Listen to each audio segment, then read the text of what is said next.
এখানে আমাদের পুঁজিবাজারে সংকট এটা দীর্ঘদিনের এবং এই সংকটটা বহুমুখী। এটা একদিকে যেমন প্রোডাক্ট ফিচারের অভাব আছে, আবার যেই প্রক্রিয়ায় আমরা বাজার থেকে ফান্ড রেইজ করি আবার বাজারে পরবর্তীতে বাজারে ডাইলিউট করি, এই প্রক্রিয়ার মধ্যে দুর্বলতা আছে। পাশাপাশি আইনি কাঠামো সহ ওভারঅল ইকোসিস্টেমের মধ্যে ক্রাইসিস আছে।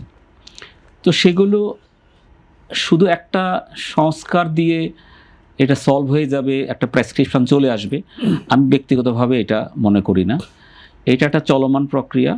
সংস্কারের জন্য বিভিন্ন এক্সপার্ট কমিটি থাকবে, ডেফিনেটলি এক্সপার্ট যারা আছেন তাদের ইনপুট নিতে হবে, কিন্তু এই পুরো কার্যক্রমকে এগিয়ে নিতে হবে কিন্তু যারা দায়িত্বপ্রাপ্ত তাদেরকেই। সঠিক প্যাড আর সঠিক তথ্য দিয়ে এসব সামলে নিব এক হয়ে মোনালিসা স্যানিটারি ন্যাপকিন। সেই কারণে কথাটা বলছি আমি যে এটা একটা চলমান প্রক্রিয়া। সংস্কার বা বিভিন্ন এক্সপার্ট কমিটি এটা তার একটা পার্ট। এখন আসি, আপনি যেটা বলছেন যে বর্তমানে যে বাজেটটা যেটা প্লেস করা হয়েছে সেখানে আমাদের পুঁজিবাজারের জন্য কি আছে, আমরা যদি সেটা আমাদের চিটাগাং স্টক এক্সচেঞ্জ থেকে সংবাদ সম্মেলনের মাধ্যমে আমরা বিস্তারিত তুলে ধরেছি। প্রথমত আসছে এটা একটা পজিটিভ দিক, পজিটিভ সাইডটা বলি আগে। আমরা দীর্ঘদিন ধরেই কিন্তু আমাদের যে বাজেট কাঠামো, আপনি জানেন দেশের বাজেট কাঠামো একটা গুরুত্বপূর্ণ পলিসি ডকুমেন্ট দেশের জন্য।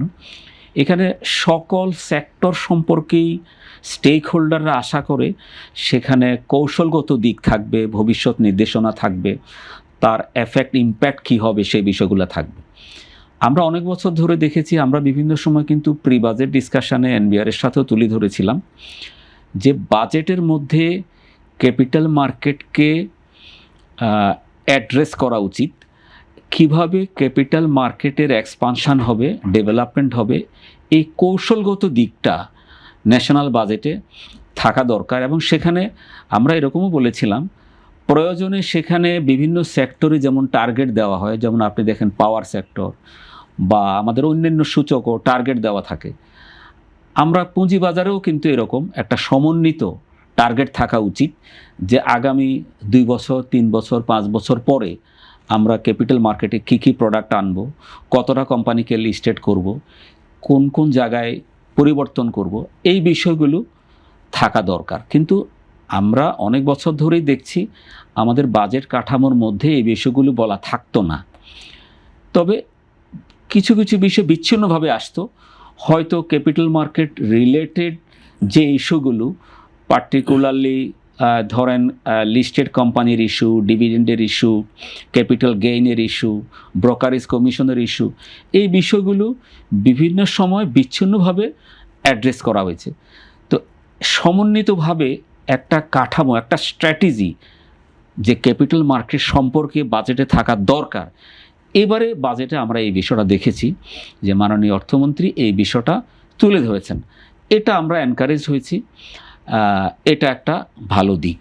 বিশেষ করে ক্যাপিটাল মার্কেটে যে প্রোডাক্ট ডাইভার্সিফিকেশনের দরকার, ক্যাপিটাল মার্কেটে যে তার ইকোসিস্টেমের মধ্যে এফিসিয়েন্সি আনা দরকার, তার যে অটোমেশন দরকার, তার যে স্বচ্ছতা দরকার, আইন কানুনের মধ্যে যে অসামঞ্জস্য যেখানে আছে সেগুলো পরিবর্তন করা দরকার, এই বিষয়গুলোর একটা কমিটমেন্ট বাজেটের মধ্যে আছে।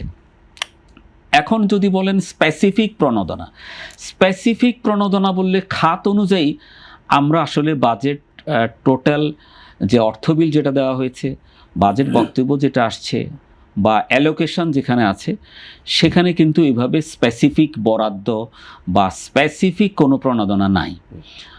এই প্রসঙ্গে একটু বলি, বিশ্বের অনেক দেশেই যারা ক্যাপিটাল মার্কেটে আমাদের মতো পিছিয়ে আছে, ইভেন অনেক আফ্রিকান কান্ট্রিতেও তাদের ক্যাপিটাল মার্কেট ডেভেলপমেন্টের একটা মাস্টার প্ল্যান থাকে। এই মাস্টার প্ল্যানের মধ্যে শুধু ক্যাপিটাল মার্কেট সংশ্লিষ্ট ইকোসিস্টেমে যারা, শুধু তারা থাকেন না, এটার সাথে যারা যেখানে জড়িত, ফাইন্যান্সিং, ট্যাক্সেশন সিস্টেম বা অন্যান্য কাঠামো, সেন্ট্রাল ব্যাংকের কাঠামো, সমস্ত কিছু মিলে একটা সমন্বিত মাস্টার প্ল্যান থাকে জাতীয়ভাবে, আমরা মনে করি আমাদের দেশের জন্য এটা প্রয়োজন। যেটা বলছিলাম যে বাজেটে আসার কথা যেটা, সেটা হচ্ছে এই বিষয়গুলো অ্যাড্রেস করা হয়েছে, গুরুত্ব দেওয়া হয়েছে, এবং ভবিষ্যতে আমরা আশা করি এভাবে সমন্বিতভাবে ক্যাপিটাল মার্কেট ডেভেলপমেন্টের জন্য একটা কার্যকর মাস্টার প্ল্যান আমরা জি, পাবো। আপনাকে